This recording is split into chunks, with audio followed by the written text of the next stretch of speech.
Kaya kita tinawagan para nandiyan ka lang. Ayaw kumain mag-isa. Sarap. Mabuno na ka sana. Magtubig ka. Napagkasunduan na namin ng papa niya na ipakasal kayong dalawa para mag-merge na mga negosyo natin. Ayoko ipakasal sa babaeng hindi ko mahal. Sa dami ng tagyawat mo, nagkabutas-butas na yung pagmumukha mo. Hay naku, Lala. Nang lalait ka na naman. Huwag mo na ituloy. Madami akong pimple. Stress. Patingin. Ew! Magiging sikat ka na sa buong school. Ikaw na magiging GF ni Sick. Tuloy ang plan. You will be my girlfriend in my father's eyes. Simula ngayon, huwag niyo siyang pagsasalitaan ng ganyan. Pinagtatanggol mo yung pangit na yan? Bakit? Ano mo siya? Girlfriend? Girlfriend? Hindi ako maniniwalang GF mo itong pangit na to. Huwag niyo po siya ipakasal sa taong hindi niya gusto. Pag hindi mo nilayuan ang aking anak, malilintikan ka sa akin. Opo. Let's go.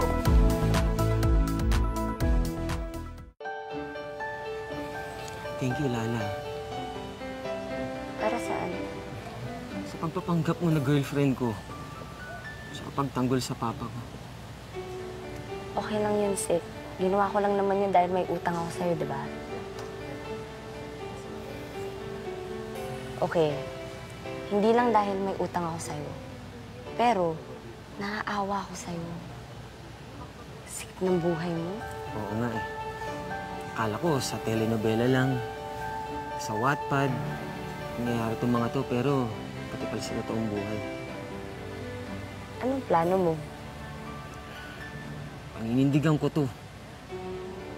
Alam ko na magpakasal sa hindi ko kakilala, no? Ano to, parang negosyo lang? Itakwil na nila ako kung itatakwil. Sik, kung may kailangan ka, dito lang ako.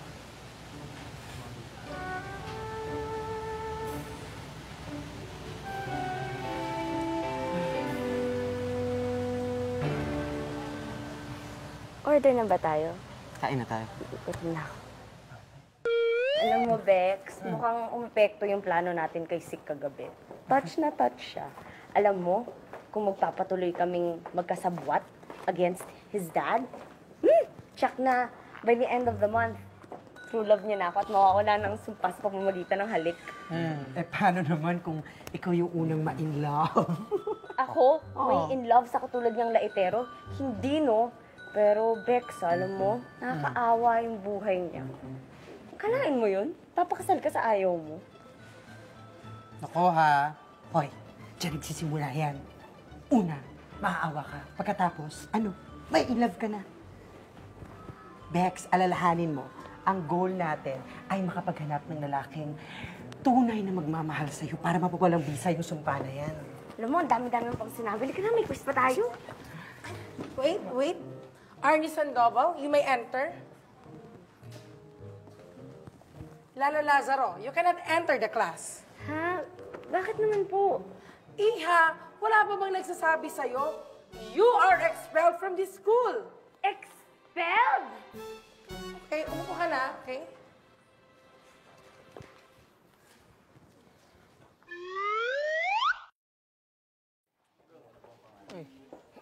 Hoy! Hoy! Ito ba si Lala? Hoy ka rin. May pangalan ako. Wala akong pakialam sa pangalan mo. Nasaan si Lala? Wala na si Lala. Umuwi na ng probinsya. Umuwi ng probinsya? Teka. Bakit? Anong nangyari? Na-expel lang naman siya dahil sa tatay mo. Dahil sa'yo. Ang demonyo niya talaga. Ah! Sayang ang cellphone. Sick. Kung tawagan mo kaya si Lala kesa sa nagbababasag ka ng phone dito.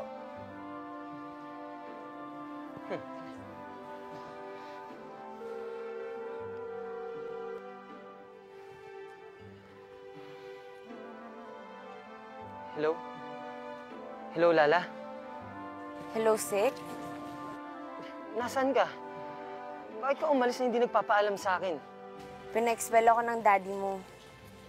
Anong karapatan niya magpa-expel? Ganyan naman kayo mayayaman eh. Kaibigan ng tatay mo yung may-ari ng school. Kala nyo kayo na may karapatan sa lahat ng bagay.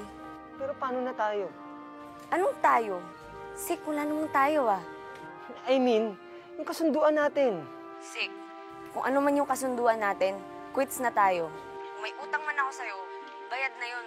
Dahil kinabukasan ko na yung mawawala. Sorry, Lala. Okay na rin yun. Masyadong komplikado nga ang buhay sa Maynila eh.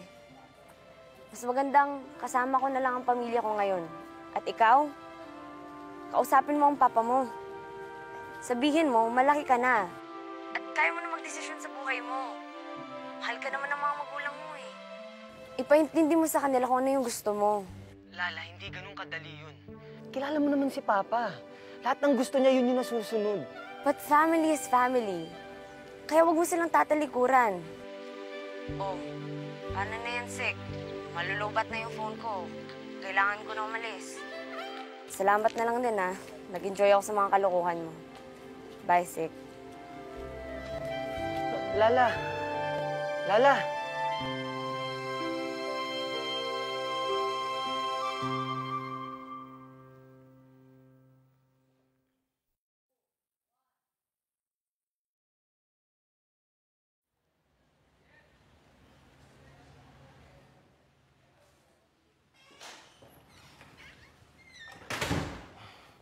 Totoo ba na ikaw nagpa-expel kay Lala sa Diamond in the Sky University? Totoo, Sik. Hindi siya nababagay sa universidad na yon at lalong hindi siya bagay sa iyo. Bakit? Sino ka ba? Para magsabi uso na rapat sa tao. Diyos ka ba? Hindi. Ama mo ko. At hindi ko matitiis na makita ka throwing your future away para sa mga kalokohan mo. Lalo na involving that ugly girl. Anak mo ko, pero hindi mo ko pag-aari. I own my life. At may choice ako kung anong gusto ko. Okay. Sige. Gusto mo ng choices. Bueno, choose. Papakasalan mo si Kylie or tatanggalan kita ng mana at lahat ng privileges mo. Make a choice.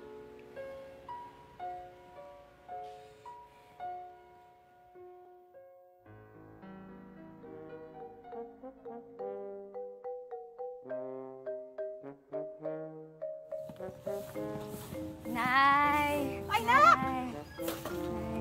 Nay, hello po. Nak? Ikaw ba yan? Nak! Ba't nagkaganyan ang mukha mo? Tingnan mo baka parang may mga hinog na mga kung ano-ano dyan sa mukha mo. Tsaka ang haba ng mukha mo, anak. Dami mong tigyawat, anak. Ano nangyari? Nay, stress at puyat lang po yun. Oh, Tay! Nak, May mukha, oh.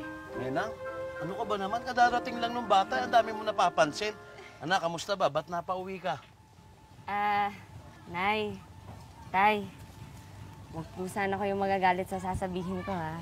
Pero, na-expel po ako sa eskwelahan. Expel? Anak naman? Expelling lang, binagsak mo pa? Tay, hindi po yun. Ang ibig ko sabihin, expel. Yung hindi na po ako maka-enroll sa eskwelahang yun. Bakit? Ano ginawa mo? Nanay. May sex video ka, no? Sabihin mo, anak! Pumatong ka sa professor mo, no? Sabi mo nga yung anak mo? Minang, huwag kang overacting nga. Ang dumi naman ang isip mo. Hindi kayang gawin na anak ko yun. Hindi ko kaya gawin yun, Nay. Sabi mo to. Mahabang storya. Tsaka ko na lang po ikikwento. Oh, kapatid mo. Lily! Oh, namiss kita. Namiss talaga kita. Yak, ate! Bakit lalo kang pumangit? Stress at puyat lang yun, Lily. Uso yun ngayon. Pero ikaw nga, patingin. Tingin. Ay! Ay, bungi si Lily. Para kang si Chichar, bebe. Bungi. Walang ngipin sa harap. Ikaw naman, pangit! Pangit si ate! Pangit si ate! Pangit. Halika nga dito. Halika. Halika dito. Halika dito. Halika dito. Magkasakitan pa. Tama na. Pangit, ha? Tama na, ha? Bungi ka pa rin.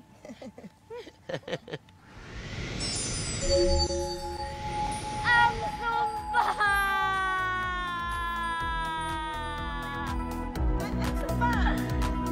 Nabungi ako!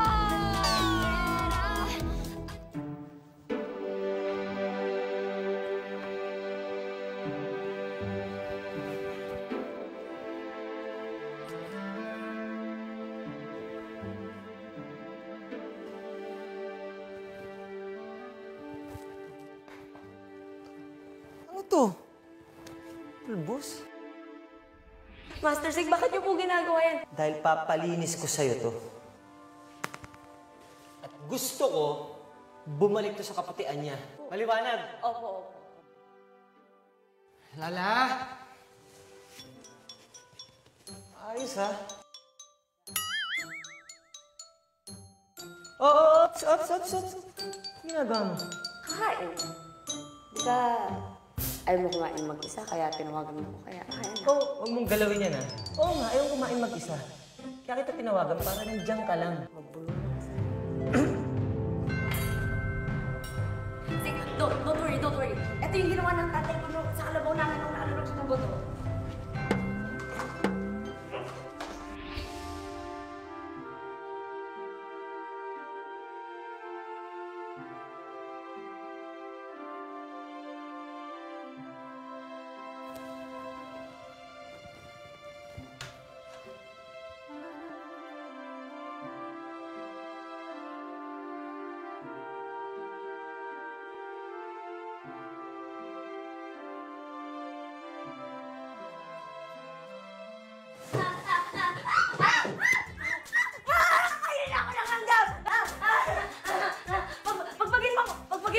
Pagpagin! Ginagawa mo sa cabinet ko?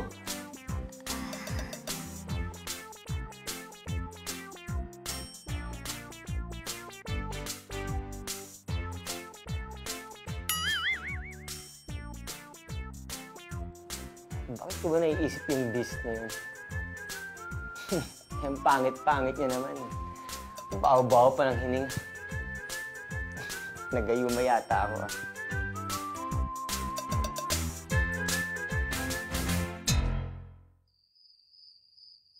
Tik-tik! Labas ka nga! Halika! Hinahamon kita! Labas ka! Tik-tik! Uy! Labas! Ano yun? Tik-tik! Ano ba? Alright! Bakit lagi yung nakasplit? Parang ka ba? Pep! Ingat sa pananalita. Ang sumpa. Kaya nga kita pinapalabas eh. Tignan mo yung ginawa mo sa akin. Oh, bakit? Ay, hindi pa sinabi ko sa'yo? Basta nanlait ka, babalik sa'yo.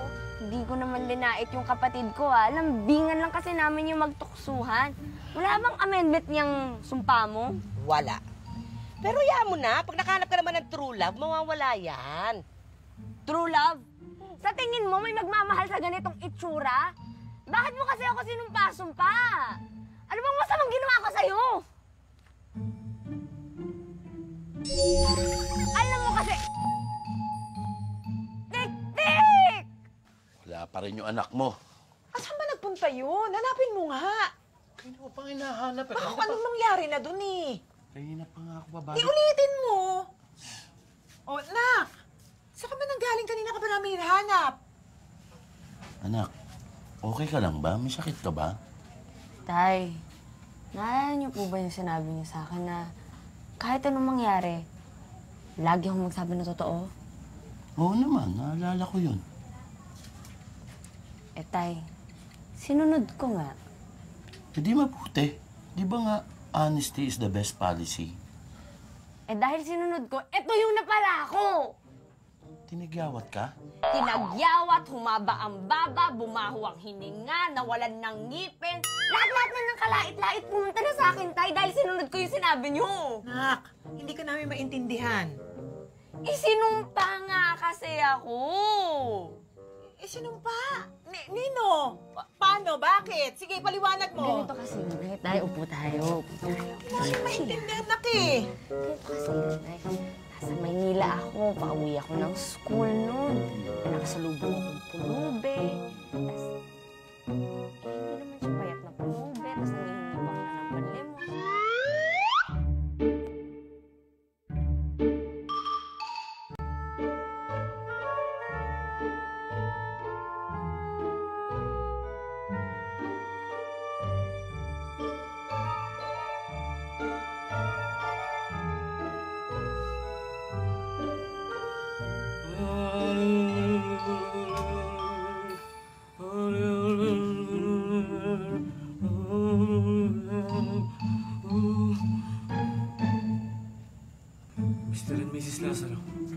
I did everything.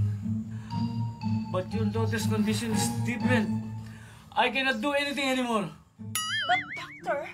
I'm sorry. But wait!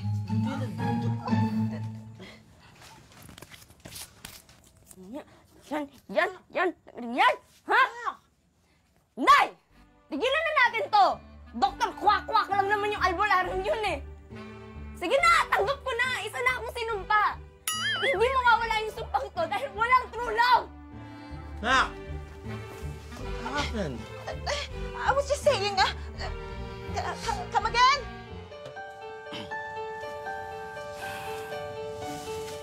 Anak, pasensya ka na, ha? Para saan, Tay? Eh kasi, kung di dahil sa akin, hindi ka nagkaganyan. Tay, malinis naman po yung intensyon nyo.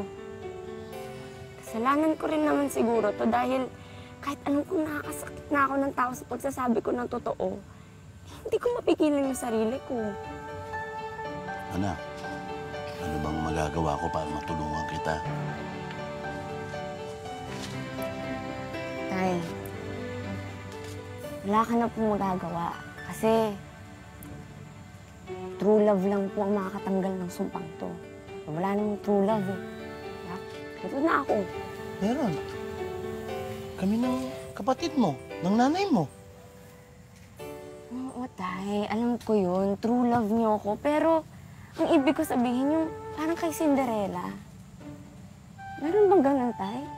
May magmamahal ba sa akin? Ganito na nga itsura ko. Teka lang, anak. Speaking of Cinderella, kung merong totoong diwata at kung merong totoong sumpa, napakasimple. Ang ibig sabihin, pwedeng totoo din na may isang prinsipe na sasagipin ka mula sa sumpa. Eh, saan na yung prinsipe ko? Saan na siya kung kailan ko siya kailangan? Ay, saan na siya? Tao po. Sick?